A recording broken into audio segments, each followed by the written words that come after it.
जय सिया राम। सब सुख लहे तुम्हारी सरना, तुम रक्षक काहू को डरना। बाबा नीम करोली जी महाराज से उनके भक्त जब उनके सानिध्य में बैठते थे तो पूछते थे कि प्रभु राम की कृपा हमें कैसे मिलेगी, श्री हनुमान जी कैसे प्रसन्न होंगे।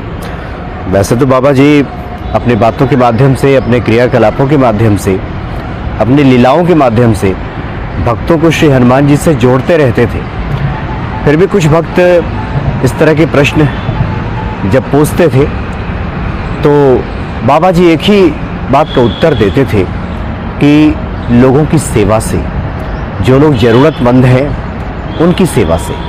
वो कहा करते थे कि जो लोग प्रभु राम के कृपा पात्र होते हैं या जिन पे हनुमान जी की कृपा हो जाती है, उनके भीतर सबसे पहला जो बदलाव आता है, सबसे पहला गुण जो विकसित होता है वो ये होता है कि हर प्राणी के प्रति उनके मन में दया का भाव होता है। सिए राम मैं सब जग जानी, करो प्रणाम जो रिजुक पानी।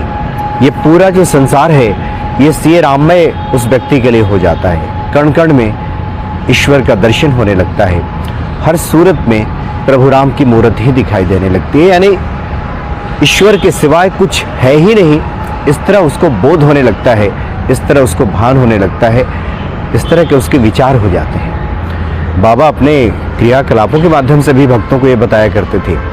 सन 1966 की बात है, कैची के आश्रम में वहाँ पे गायत्री महायज्ञ चल रहा था और कई दिनों से अनुष्ठान चल रहा था। प्रतिदिन काफ़ी बड़ी संख्या में जो पहाड़ी लोग हैं, आसपास के लोग हैं, वहाँ पहुँचते थे उस गायत्री महायज्ञ में शामिल होने के लिए। लेकिन उसमें से बहुत से ऐसे लोग थे, बड़ी संख्या में ऐसे लोग थे जिनको गायत्री महायज्ञ की महिमा से कोई लेना देना नहीं था, ना ही वो परिचित थे। ज़रूरतमंद लोग थे। उन दिनों में कैंची के आसपास के इलाके काफ़ी गरीबी की अवस्था में लोग थे। वहाँ पे बढ़िया भोजन मिलेगा, वहाँ पे भंडारा होगा, इस भाव से लोग वहाँ पे पहुँचते थे और साथ ही बाबा जी का दर्शन भी हो जाएगा, यही उनका भाव होता था। और सभी वहाँ पे पहुँचा करते थे, आते थे गायत्री महायज्ञ में भाग लेने के लिए। अब तो कैंची के आश्रम के आसपास में चीज़ें बदल गई हैं। अब तो जीविकोपार्जन के बहुत से साधन लोगों के पास है और लोग अब वहाँ पे धनाढ़ भी दिखाई देते हैं। लेकिन ये 1966 के आसपास में इस तरह की ऐसी बातें नहीं थी। बड़ी संख्या में लोग बाबा से इसलिए ही मिलने आते थे कि उस दिन अच्छा पकवान, अच्छा भोजन मिलेगा। जब कैंची आश्रम जाना हुआ था मेरा, बहुत से ऐसी महिलाओं से बातचीत हुई जो बुजुर्ग महिलाएं थीं। उन्होंने इस बात को स्वीकार किया कि वो तो सिर्फ इसलिए जाती थी कि बाबा के यहाँ आज भंडारा होगा और आज भरपेट अच्छा खाना खाने को मिलेगा, इस भाव से लोग जाते थे। तो गायत्री महायज्ञ में भी बड़ी संख्या में लोग वहाँ शामिल होने के लिए आए और गायत्री महायज्ञ का जो अनुष्ठान है पूरा होने के बाद, उस दिन का अनुष्ठान पूरा होने के बाद ही ये भंडारा होता था। दूर दूर से लोग उस दिन पहुंचे थे, काफ़ी दूर, दुर्गम रास्ते, पहाड़ी रास्ते। सबके मन में बातें आ रही थी, हजारों की संख्या में लोग थे कि अब संध्या हो चली है, रात्रि हो जाएगी, उसके बाद भंडारा होगा। ऐसे करके रात्रि के 8-9 बज जाएंगे। फिर दुर्गम पहाड़ी रास्तों से वो कैसे घर लौटेंगे, बहुत मुश्किल स्थिति हो जाएगी। सभी बाबा की तरफ देखते थे, कुछ कहते नहीं थे और सबके मन की जानने वाले बाबा इस बात को काफ़ी देर से समझ रहे थे।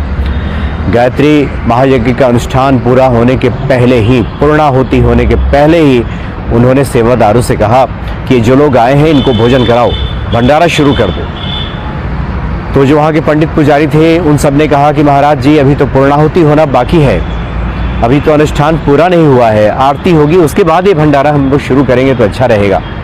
लेकिन बाबा नीम करोली जी महाराज ने कहा कि ये जो हजारों आत्माएं, भूखी आत्माएं जो यहाँ पे बैठी हुई हैं, जिनके भीतर स्वयं ईश्वर का वास है, इनके उदर में जब ये भंडारे के प्रसाद जाएगा उससे बड़ी पूर्णाहुति क्या हो सकती है। इसलिए भंडारा शुरू करो और सबको भोजन कराओ। काफ़ी देर से सभी भूखे बैठे हैं और यहाँ से सबको अपने घर भी जाना है, इसलिए यही पूर्णाहुति है। और बाबा ने भंडारा खुलवा दिया। यज्ञ का अनुष्ठान अभी पूरा नहीं हुआ था। जो प्रकांड विद्वान पंडित हैं अभी मंत्रोच्चार में लगे हुए थे, आरती होनी बाकी थी। लेकिन हजारों जो लोग बैठे हुए थे, जो स्वयं सब में जो ईश्वर वास करते हैं, इस भाव से बाबा नीम करोली जी महाराज ने सबके लिए भंडारा खुलवा दिया और सबने छक कर के खाया। और बाबा ने अपने भक्तों को ये संदेश दिया कि जो भी प्राणी इस संसार में दिखाई देता है, सबको भोजन दान से बड़ा तो कोई दान है ही नहीं। जो लोग भूखे प्यासे लोग हैं, उनकी आत्मा अगर तृप्त हो जाए, उनकी क्षुधा पूर्ति हो जाए, तो इससे बड़ी पूर्णाहुति तो कुछ हो ही नहीं सकती। इसलिए ईश्वर की जो प्रसन्नता है, वो प्रसन्नता प्राप्त होती है लोगों की सेवा से। जो भी ज़रूरतमंद लोग हैं, जिनकी भी कुछ आवश्यकताएं हैं, और जो सामर्थ्यवान लोग हैं, उन आवश्यकताओं की जब पूर्ति कर देते हैं तो ईश्वर की प्रसन्नता के वो पात्र बन जाते हैं। ऐसे अनगिनत बाबा की लीलाएं हैं जो अपने भक्तों को समय समय पर दिखाया करते थे, बताया करते थे कि इस प्रकार से आप हनुमान जी की आराधना कीजिए, आप हनुमान चालीसा का पाठ कीजिए, पूजा पाठ कीजिए, लेकिन जो भी आगंतुक आपके दरवाजे पे आ गया है, उसे भूखा ना लौटाएं। अपनी थाली में से 2 रोटी उसे भी खिला दीजिए, और यही सबसे बड़ी पूजा है। आज भी जो बाबा नीम करोली जी महाराज के भक्त हैं, इस मूल मंत्र को समझते हैं, इसलिए उनके द्वार हमेशा ज़रूरतमंदों के लिए खुले रहते हैं। तो ऐसे दयालु हैं, परम दयालु हैं बाबा नीम करोली जी महाराज। जय सिया राम।